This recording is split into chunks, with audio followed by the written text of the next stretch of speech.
Welcome to Dr. Emmett Miller's Healing Times Radio, conversations with extraordinary people. This show can be heard on Dream Vision 7 Radio Network every Friday at 1 p.m. and 1 a.m. Eastern Standard Time, 10 a.m. and 10 p.m. Pacific Standard Time. Go to dreamvision7radio.com, click Listen Live, and enjoy the show.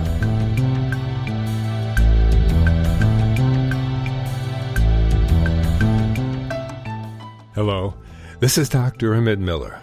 Welcome back to Conversations with Extraordinary People. Here, our goals are to go beyond just the superficial, to encounter the essence of the human experience, to explore new and creative ways of meeting life's obstacles, challenges, and opportunities successfully. Our purpose is to discover new and powerful ways of healing, balancing, and optimizing the function of mind, body, emotion, and spirit. In each episode, we bring you intelligent conversations with the movers and shapers who've created the new medicine and other holistic approaches to individual, collective, and global healing, and people who are still contributing wisdom and practical guidance. Along with this, you will receive practical tools and experiential guided imagery meditations to help integrate the wisdom that our guest brings us. So, once again, it's time to relax, focus your mind, and open your heart to the power within. Welcome to another paradigm-shattering conversation. Our very special guest today is the famous author of the Stanford Prison Study, Dr. Phil Zimbardo. This study, back in 1971, showed how the simple structuring of the environment in a certain way could get normal people to become abusive to others and to act in cruel and oppressive ways. In 2007, Dr. Zimbardo wrote a book entitled The Lucifer Effect: Understanding How Good People Turn Evil. Or you may have seen his prize-winning DVD of the experience, entitled Quiet Rage: The Stanford Prison Experiment, which is widely used in classrooms, civic groups, and to train prison guards.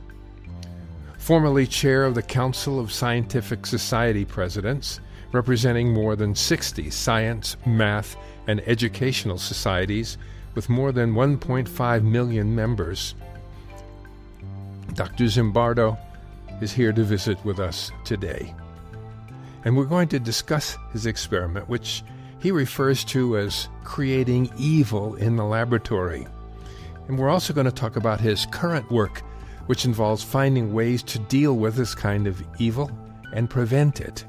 He will also tell us about his Heroic Imagination project. Some really wonderful stuff. So, stay tuned. Dr. Zimbardo's work is quite close to my heart.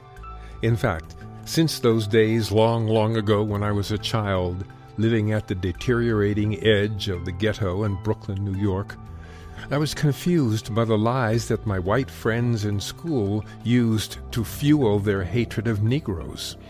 And at the same time, I could see in an opposite way the lies that the Negroes in my neighborhood used to justify their hatred of whites. On the other hand, I could see that they were both good people on both sides, because I moved daily between these neighborhoods. Yet it was useless for me to try to get them to look beyond their fixed ideas. This baffled me for quite a while, right up until that time when, at the age of 12, for a 5th grade book report, I read a book called 5 Chimneys, the story of Auschwitz-Birkenau, the Nazi concentration camps. And an inmate of this and other Nazi concentration camps wrote in detail about the cruelty, the violence, and the murderous behaviors of the German guards, as well as the unbelievable suffering of the Jews, the gypsies, the homosexuals, and all the other undesirables that had been imprisoned there waiting to be exterminated. I was particularly shocked by the intensity and efficiency of the way that our modern techniques of murder could be employed to exterminate human beings, and not just a few. In fact, more than 10 million human beings were slaughtered in this way, like so many termites. Holy moly, I was blown away. If it were to happen again, I thought, things would be much, much worse, because we have much better and more efficient ways to kill people these days. I felt really afraid. I asked the adults around me to explain what's going on, and they told me not to be afraid, that Hitler and all the bad guys had been put to death. So the horror was over. But I didn't believe them. Somehow I sensed that the true evil could not be eliminated by just killing a few leaders. After all, many thousands of ordinary people had participated in these murders, and not only in Germany, but in Austria and Poland, Hungary, and on and on. Then it dawned on me. The inexplicable commitment to believing lies and feeling hatreds that I was seeing in both the blacks and the whites all around me in my little divided city of Brooklyn, New York, was in some way just a local example of exactly the same thing. Another thing that baffled me was that the white kids I knew were good kids, yet they were unwilling to give up their hatred.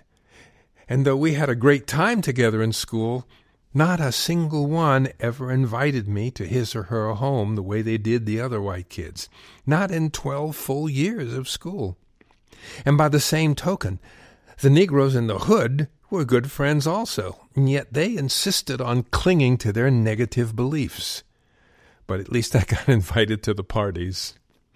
I began to wonder if perhaps Germans, or Krauts as people called them in those days, might not be intrinsically evil, which people seem to think, but actually good people, just like the people in my life who also in some way were possessed, almost like there's some kind of infection that made people hate to the point of hurting and even killing other people in another group with no reason whatsoever. I couldn't understand why I was the only one who seemed to be freaked out at this situation.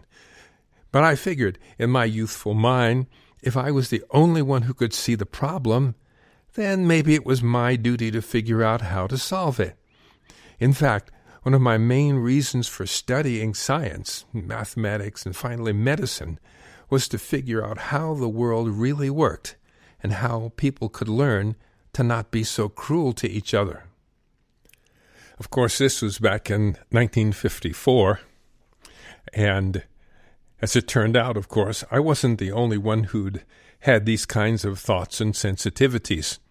And in the 1960s, Dr. Milgram published the results of a remarkable experiment that you may have heard of. Yale University psychologist Stanley Milgram was studying obedience to authority figures. These experiments measured the willingness of study participants, men from a wide variety of social groups, to do exactly what they were told by an authority figure, even if it conflicted with their personal conscience. Participants were led to believe that the purpose of the experiment was to teach a so-called learner, a person sitting in another room out of view of the participant, to teach that learner how to learn more quickly. And it was explained to the participant that whenever the learner got an answer wrong, he should give him an electrical shock. These shocks would gradually increase from 25 all the way up to 450 volts if the person kept giving wrong answers. In fact, 450 volts is pretty much a lethal dose. What the participant did not know, however, was that the supposed subject in the other room was actually a shill, an ally of the experimenter. The so-called learner was simply an actor who was not actually getting a shock, but who would produce louder and louder screams of pain as the supposed shocks increased. As the voltage of the fake shocks increased, the learner began protesting louder and louder, and finally ended up yelling and banging repeated on the wall, "No, no, no." Whenever the participant resisted increasing the level of shock, the experimenter gave specific verbal prods. The prods were, in this order, when the person first said, "Gee, this doesn't feel right," he would say, "Please continue." If the guy continued, said, "Well, I feel like I'm really hurting somebody," then the experimenter would say, "The experiment requires that you continue." And if the person continued to say something like, "I'm really uncomfortable with doing this to another person," the experimenter would say, "It is absolutely essential that you continue." And if the guy continued to resist, he would say, "You have no other choice. You must go on." Well, before this experiment, scientists were questioned. What percentage of people did they think would continue to administer these shocks all the way up to or near the maximum voltage? The prediction of those scientists was maybe 2 or 3% of the people studied did they think would actually shock people to that degree. Well, quite amazingly, what Milgram discovered was that 65% of the participants would go all the way up to administering a 450-volt shock to another person, and 100% would go at least up to the level of 300 volts. Wow. The lesson taken from this experiment was that ordinary people, simply doing their jobs, and without their feeling any particular hostility toward the subject, can easily be led to participate in terribly destructive processes. And even when the amount of pain and damage are so obvious from the subject screaming and yelling, still, when they were directed to behave in ways that were incompatible with their own moral standards, relatively few people had the resources needed to resist the authority figure. Nor did they quit and walk out of the experiment, although they had the power to do that. Then, about a decade later, in the 1970s, Dr. Zimbardo performed this now famous experiment at Stanford University. Normal middle-class male college students were chosen from those who had responded to a local newspaper ad calling for volunteers in the study of the psychological effects of prison life.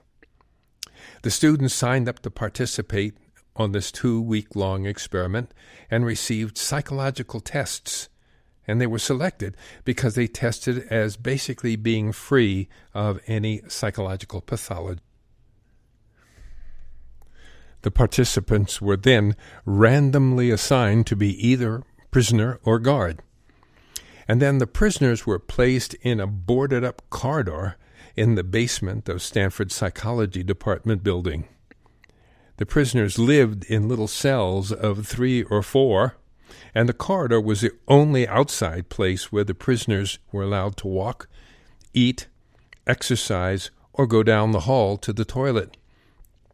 And when they did go down the hall to the toilet, they were able to do that only when the guards gave them permission and only after they had been completely blindfolded so that they would not really know where they were, nor would they know the way out of the prison. This was a remarkably well-designed experiment with all kinds of details to simulate being a prisoner or guard. The guards were not given any instructions as to how they were to treat the prisoners. They would just simply say that you have the power to decide when they eat, when you turn off the lights, when they get to go to the bathroom, and so forth. The guards wore uniforms and reflective sunglasses to avoid making eye contact with the prisoners, for instance. Within a couple of days, the prisoners had begun to feel helpless and distressed, and the guards became more and more punitive. For instance, some of the guards began to take pleasure in making misbehaving prisoners stand up inside of a broom closet for several hours to mimic solitary confinement as a punishment. Within a week, there was so much psychological distress among the prisoners, including the nearest psychological breakdown of several of them, and among the guards, there was such brutality. Actually, about a third of the guards did not participate in meting out punishment.